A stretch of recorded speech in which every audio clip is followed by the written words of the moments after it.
Chers frères et sœurs, depuis 13 jours maintenant, nous sommes confinés chez nous et j'espère que ce moment n'est pas trop difficile pour vous tous et que vous êtes tous en bonne santé. N'hésitez pas à me contacter si vous en ressentez le besoin, mais surtout, à chaque moment d'épreuve, n'hésitez pas à prier ou à ouvrir vos Bibles pour y trouver force et réconfort. Je vous invite en ce dimanche à entendre dans le livre de la Genèse, au chapitre 49, les versets 1 et 2 et les versets 22 à 26. Jacob appela ses fils et dit : « Assemblez-vous et je vous annoncerai ce qui vous arrivera dans la suite des temps. Rassemblez-vous et écoutez, fils de Jacob, écoutez, Israël, votre père. Jacob est le rejeton d'un arbre fertile, le rejeton d'un arbre fertile près d'une source. Les branches s'élèvent au-dessus de la muraille. Ils l'ont provoqué, ils ont lancé des traits, les archers l'ont poursuivi de leur haine, mais son arc est demeuré ferme. Et ses mains ont été fortifiées par les mains du puissant de Jacob. Et il est ainsi devenu le berger, le rocher d'Israël. C'est l'œuvre du Dieu de ton Père qui t'aidera.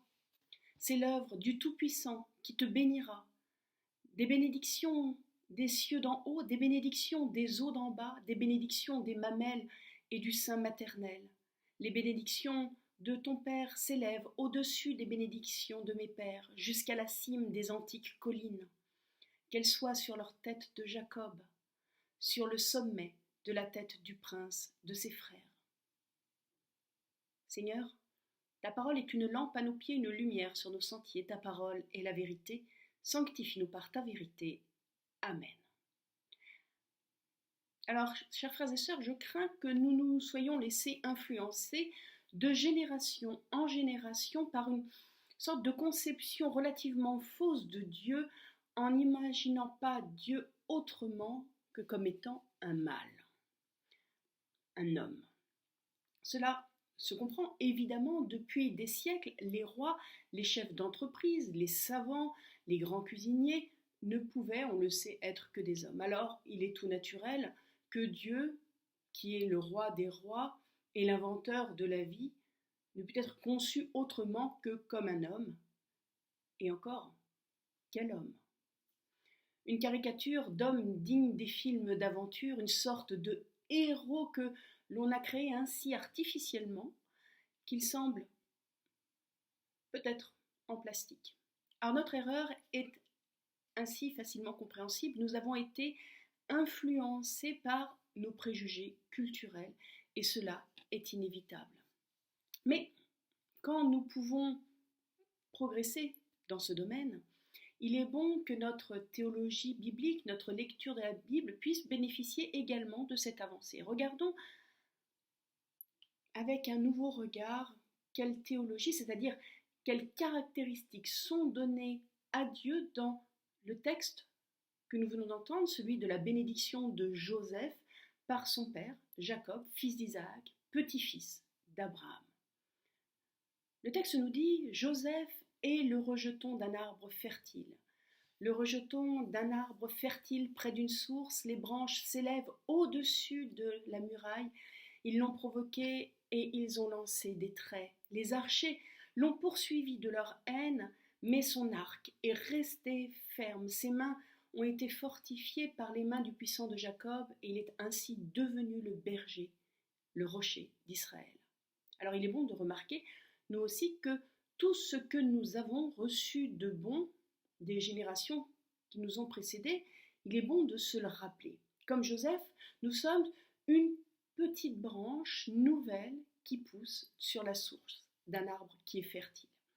Tout n'est pas bon dans la façon de vivre de nos pères, évidemment, mais il y a une vraie fertilité que l'on peut recevoir et prolonger par notre vie. Parmi les bonnes et les très bonnes choses que Jacob reçoit de ses pères, il y a la source même de la fertilité de la vie d'Abraham et d'Isaac. Il est le fait d'être planté près d'une source. Cette source est bien connue dans la Bible, c'est Dieu et sa parole. Comme dans le premier psaume, où il est dit « Heureux l'homme qui trouve son plaisir dans la parole de l'Éternel, qui la médite jour et nuit. Il est comme un arbre planté près d'un ruisseau. Il donne son fruit en sa saison, et son feuillage ne flétrit pas. Alors, on le sait, c'est clair pour tout le monde, la foi n'est pas héréditaire, c'est vrai, mais elle est un héritage précieux que nous recevons de ceux qui nous l'ont transmis. Ce n'est pas une charge, c'est au contraire un trésor, une force et une source de fertilité et une source de joie. Malgré cela, Joseph a eu une vie, on le sait, c'est relaté dans la Genèse, une vie extrêmement dure. Ses frères l'ont vendu par jalousie, il sera esclave, il sera prisonnier d'un tyran, agressé sexuellement. Bref, une vie que je ne souhaite à aucun d'entre nous. Mais grâce à la force du Dieu de ses pères, il va pouvoir surmonter tout cela. Oui, avec le Dieu de nos pères, rien n'est insurmontable. Il va même, Joseph, avoir la force de pardonner et d'être la source d'une source de vie pour ses frères, si peu sympathiques soient-ils. Ce retournement, eh bien, c'est l'œuvre du puissant, de Jacob, c'est-à-dire de l'extraordinaire puissance de Dieu. Le mot puissant utilisé ici est extrêmement clair car il désigne la force du taureau ou la force du cheval. Oui, Dieu est puissant et il est bon de s'en souvenir pour avoir confiance en notre avenir avec lui. Plantés près d'une telle source, nous n'avons pas à avoir peur des limites de nos forces, ni de quoi que ce soit. Et je crois que cette parole est importante aujourd'hui pour notre personnel soignant, pour toutes les personnes qui travaillent pour sauver nos vies, qu'elles n'aient pas peur de leurs limites et de leurs forces, quelles qu'elles soient. Jacob a pu s'en sortir et il est lui-même devenu le berger et le rocher d'Israël. Ces titres, on le sait, sont normalement attribués à Dieu lui-même et on serait tenté de refuser que ces titres soient ainsi donnés à un être humain. Mais à la lumière de l'évangile de Jésus-Christ, nous savons que nous avons la vocation d'être nous aussi bergers à la suite de notre berger qui est le Christ. C'est ce que l'on apprend dans l'évangile de Jean au chapitre 10. Et d'être avec lui solide comme un roc. Et ça, c'est dans Éphésiens au chapitre 2 au verset 20. Jacob a reçu la victoire grâce, on le sait, à la puissance de Dieu, mais Dieu le bénira encore plus profondément en lui donnant d'être lui-même une source de bénédiction. Il lui donne d'être le berger de ses frères, celui qui va soigner, rechercher, porter, guider vers la source de vie. Il lui donne d'être un socle solide, un socle vrai d'un homme dont la fertilité et l'amour est un roc sur lequel on peut vraiment compter. Voilà la première phase de notre Dieu, le Dieu de nos pères, le puissant de Jacob. Alors la suite est plus étonnante. Si étonnante même que depuis des générations, les traducteurs n'ont pas eu vraiment le courage de mettre ce texte tel qu'il est réellement dans son texte d'origine. Voici l'œuvre du Dieu de ton Père, il t'aidera, voici l'œuvre du Dieu Tout-Puissant, il te bénira, des bénédictions des cieux en haut, des bénédictions des eaux en bas, des bénédictions des mamelles et du sein maternel. Alors, j'ai laissé le texte tel qu'il est habituellement traduit, on y parle de Dieu Tout-Puissant. En hébreu, ça se dit, le Dieu, c'est El Shaddai. Déjà, une chose est certaine, c'est que cette traduction Dieu Tout-Puissant est fausse, car il n'y a pas de trace du mot tout dans le texte biblique. Mine de rien, il y a ici un mensonge grave qui vient parasiter l'idée de Dieu que nous pouvons avoir à partir de ce texte. Que Dieu soit puissant, infiniment puissant, cela est certain. Toutes les religions du monde sont d'accord là-dessus, notre existence même le prouve, et c'est ce que nous venons de voir dans la première partie où Jacob parle de Dieu qui est fort comme un taureau. Mais ce qui est discutable, c'est l'idée que Dieu serait tout puissant. C'est discutable et ce n'est absolument pas ce qui est dit en hébreu dans le texte de la Bible. Alors regardons ce que veut dire El Shaddai, puisque c'est litigieux. Il y a ici deux possibilités parce que le mot Shaddai peut vouloir dire deux choses bien différentes. Shaddai peut venir de Shadda, qui veut dire dévaster. C'est ce sens que retiennent ceux qui traduisent dans le meilleur des cas El Shaddai par Dieu très puissant, sous-entendu très puissant pour dévaster le mal. Le problème, c'est que dans la Bible, le verbe dévaster est toujours employé au sens de faire le mal, et ça ne va pas du tout avec notre Dieu de la Bible. Shaddai peut aussi venir également du sein de la mère. Comme elle a deux seins, le duel à l'état construit se dit Shaddai, justement, comme dans le texte un peu plus bas. Jacob nous dit Dieu te bénira des bénédictions des mamelles et du sein maternel, les bénédictions des deux seins et de l'utérus. Alors, je crois que cette solution a été traditionnellement écartée car c'était difficile de comparer Dieu à une femme, ça n'allait pas avec les stéréotypes culturels que nous avions. On a longtemps préféré un Dieu tout-puissant comme un héros de film plutôt qu'un Dieu décrit comme ayant des mamelles. Aujourd'hui, alors c'est moins choquant à cause de la place de la femme dans notre société et parce que l'allaitement est devenu quelque chose de positif, on ne confie plus ses enfants à une nourrice et on sait que cela n'a pas toujours été le cas. Pourtant, même dans ce contexte ancien, la Bible nous dit que Dieu ne trouve pas indigne de nous donner à naître et de nous allaiter lui-même, comme une pauvre femme. Selon Jacob, Dieu nous bénit des bénédictions des seins maternels et de l'utérus. Ce Dieu qui enfante, c'est le Dieu de la tendresse, le Dieu de la compassion et de la grâce. C'est ce qu'évoque l'utérus dans la Bible. D'abord, parce qu'une mère est plus naturellement tendre et aimante pour ses enfants parce qu'elle l'a porté dans son ventre et qu'elle n'a pas besoin d'adopter son enfant comme le fait un père qui deviendra à la suite tout aussi aimant. Et aussi parce que la tendresse, c'est comme un ventre qui donne la vie. Et Jacob a donc d'abord montré la puissance de Dieu, une puissance digne d'un père, d'un chef de tribu. Avec la force d'un taureau, Jacob complète son image en évoquant la tendresse de Dieu. Voici l'œuvre du Dieu de ton père, il t'aidera. Voici l'œuvre du Dieu aux deux seins, il te bénira. Nous avons besoin de l'aide du Dieu fort, du Dieu taureau, de la première partie de notre texte. C'est le côté paternel de Dieu, mais Dieu n'est pas seulement un Dieu qui aide, il est aussi un Dieu qui bénit, un Dieu dont la bénédiction est naissance et est allaitement, et ce qui nous nourrit. El Shaddai, le Dieu aux deux seins maternels. Cette image a dû choquer les théologiens du passé, ils ont préféré le Dieu qui massacre, le Dieu tout-puissant. Les théologiens sont même allés jusqu'au mensonge en traduisant Dieu tout-puissant. Cet extraordinaire terme qu'est El Shaddai. En réalité, dans la Bible, Dieu est dit tout-puissant uniquement à la fin des temps, car dans 2 Corinthiens 6, verset 13 et dans le livre de l'Apocalypse, ce sont les seuls moments où il y a l'affirmation qu'à la fin des temps, Dieu aura la victoire totale. Il n'est pas dit exactement qu'il sera tout-puissant, mais il aura la victoire totale. Dire de Dieu qu'il a deux seins, c'est dire que sa nature même est de donner la vie, de nourrir les enfants que nous sommes.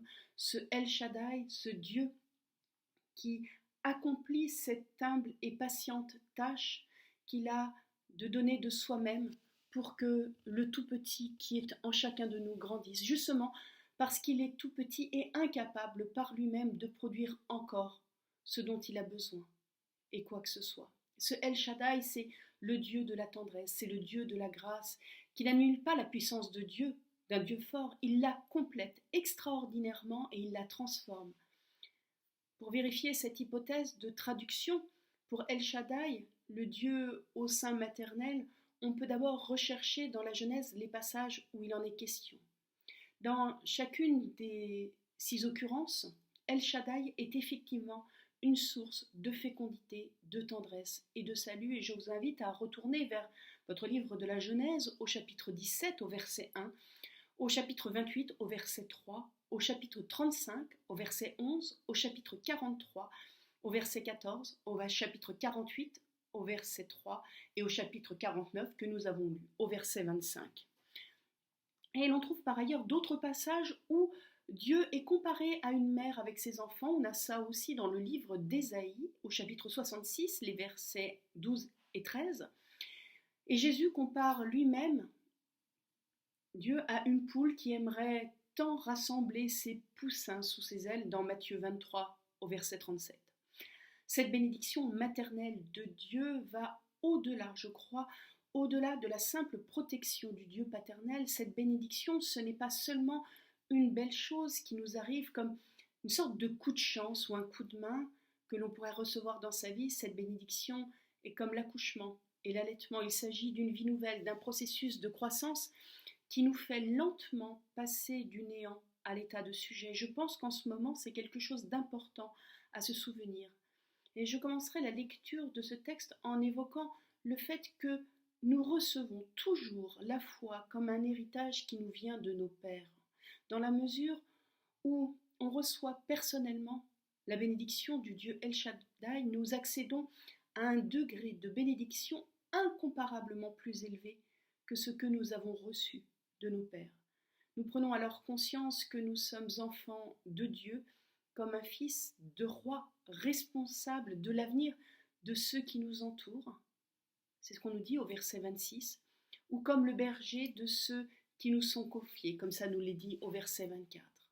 Alors, Éternel, El Shaddai, donne-nous de naître de toi, donne-nous de téter chaque jour le lait de ton amour et de ta fidélité, et donne-nous la force de compter sur tes bénédictions jour après jour. Amen. Et j'aimerais que nous prenions le temps de prier les uns pour les autres, mais aussi pour tous ceux qui travaillent à notre survie et qui sont auprès des malades, qui sont dans les magasins, qui sont au travail chaque jour pour que notre économie continue de survivre et pour que nous puissions avoir la vie sauve. Alors si nous sommes invités tous à rester chez nous et à tenir ferme face à cela, nous pouvons nous unir dans la prière. Seigneur, merci pour tes bénédictions jour après jour. Merci pour cet allaitement, pour cette bénédiction maternelle que tu nous donnes, pour cette puissance de taureau qui nous soutient. Oui, tu es un Dieu fort et nous pouvons compter sur toi. Quand tout semble s'écrouler autour de nous, tu restes notre puissant soutien. Merci Seigneur parce que nous pouvons compter sur toi et nous avons besoin particulièrement de toi en ce moment. Nous te prions pour tous les personnels soignants, pour tous ceux qui sont auprès des malades et qui luttent heure après heure pour garder des personnes en vie. Nous te demandons de les bénir, de les soutenir, de leur donner la force de continuer. C'est une mission difficile qui leur est confiée en ce moment. L'épuisement, la fatigue, la peur les assaillent. Mais tu es avec eux et nous avons confiance en toi. Nous te remettons toutes les familles qui ont perdu un proche depuis le début de cette pandémie. Et nous les portons dans notre cœur. Nous savons qu'elles n'ont pas pu pour la plupart revoir leurs proches une dernière fois et nous imaginons à quel point cela doit être terrible. Mais donne-leur la force de surmonter cette épreuve. Seigneur, nous te remettons toutes les personnes qui travaillent aujourd'hui dans notre pays, qui maintiennent notre économie vivante, qui nous permettent d'aller acheter dans les magasins de quoi manger, qui nous permettent de recevoir des colis à la maison pour ne pas avoir besoin de nous déplacer. Je pense à tous ceux qui travaillent d'arrache-pied pour que l'économie perdure, pour que nous puissions retrouver une vie possible après cette pandémie. Te prions aussi pour les gouvernements, pour qu'ils trouvent des décisions, pour qu'ils prennent les décisions les plus adaptées à la situation actuelle. Et il y a toujours des choix à faire, des choix difficiles, des choix éthiques, des choix qui auront de toute façon des conséquences et qu'il faudra assumer. Et donne-nous à cœur de penser à toutes ces personnes qui prennent des décisions pour le bien commun et donne-leur des choix justes. Inspire-leur des choix justes. Et Seigneur, d'un même cœur et d'une même voix, nous voulons te dire, Notre Père, qui es aux cieux, que ton nom soit sanctifié, que ton règne vienne, que ta volonté soit faite sur la terre comme au ciel. Donne-nous aujourd'hui notre pain de ce jour. Pardonne-nous nos offenses comme nous pardonnons aussi à ceux qui nous ont offensés, et ne nous laisse pas entrer en tentation, mais délivre-nous du mal. Car c'est à toi qu'appartiennent le règne, la puissance et la gloire, pour les siècles des siècles. Amen. Et que le Seigneur nous bénisse et nous garde, qu'il tourne vers nous son visage et qu'il nous donne sa paix. Allons dans la paix et dans l'amour du Seigneur, et soyons confiants en ses bénédictions. Amen.